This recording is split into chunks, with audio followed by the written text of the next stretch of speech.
morning and howdy.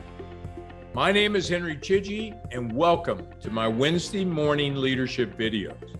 I believe that a coaching style of leadership with foundations built on trust, integrity, and respect for all people contributes tremendously to create a world that works for all of us. Thank you for being part of making that vision a reality. These free videos and free blogs are part of my expression of my commitment and passion to that vision. I'm very happy you've chosen to be part of my tribe and are doing your part to make our joint vision real. Most leaders don't intentionally want to create chaos in their organization. In fact, I'd wager that all leaders want to help their team thrive and work together seamlessly as a well-oiled machine. So where does the gap lie? Where do good intentions go and become unhealthy habits and behaviors instead? In my experience of coaching hundreds of leaders and being a leader myself, I find that the discrepancy often lies in familiarity. When we become too accustomed to a certain way of working, we tend to forget the value of change. While any organization needs to maintain stability, sometimes the adage of, if it's not broken, don't fix it, is actually more harmful than we realize. Your role as a leader is to always be on your toes and find that sweet spot between security and innovation.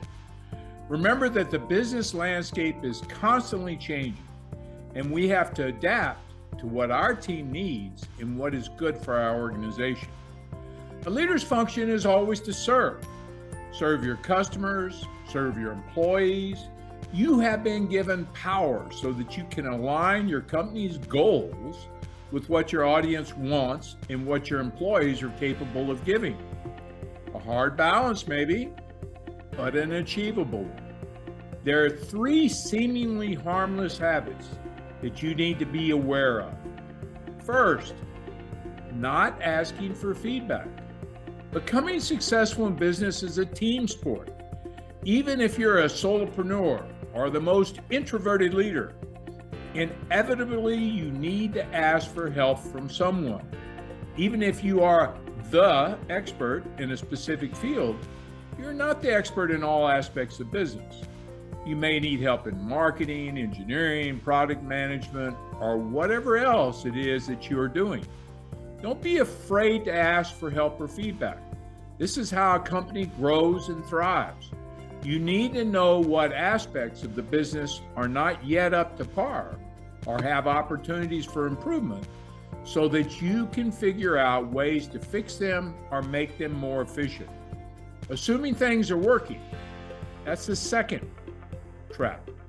Assuming things are working. Is no news good news? I've seen a lot of leaders fall in this trap. They assume that no news is good news when it comes to leadership. Let me explain why this is not necessarily the case. Your employees may not want to tell you something is wrong because either they don't trust you, or they're afraid of the consequences, or perhaps they're just indifferent. Similar to the previous point, you have to set a clear communication line between you and your team. You cannot be everything all at once. So you need people to tell you what part of the business needs help.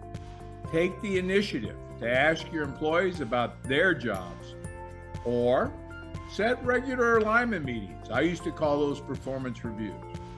3, being hesitant to change. If there's anything that this pandemic and the fallout from it has taught us, it's that nothing stays the same. What worked before may not be efficient now. One of the most relevant examples is setting up remote teams so that your employees can now work from home. To ensure that your team is aligned despite working from different offices, you had to make sure that your communication channels were clear and working properly. No one would have thought of this pre-pandemic, but all of us had to adapt in order to survive and thrive. The same holds for all things. We never know what will happen in the future, so you must know how to adapt when needed. The main lesson here is that you should be wary of becoming too comfortable with anything. It's always good for a company to have set procedures and protocols. I'd actually say that's necessary. But you should be careful that you don't stagnate. It's a good idea to take a step back sometimes and see where your organization truly needs to be in order to thrive. The Henry Chidgey leadership method I teach is based on 4 pillars of virtue: trust, respect for all, integrity, do what you say you will do, and purpose. Please make that your style of leadership. It's gentle on your people and ruthless on the challenges you and they face. You will then be able to make an uplifting difference in the world. As an added bonus, you will make more money, have more time, and feel a lot more satisfied. I really would appreciate your feedback and comments. Would you please tell me a story of your leadership? I'd like you to join my Zoom network of folks passionate about this style of leadership. Just email me at leadership@henrychidgey.com. I promise to personally respond. Thanks for listening today. Leadership matters.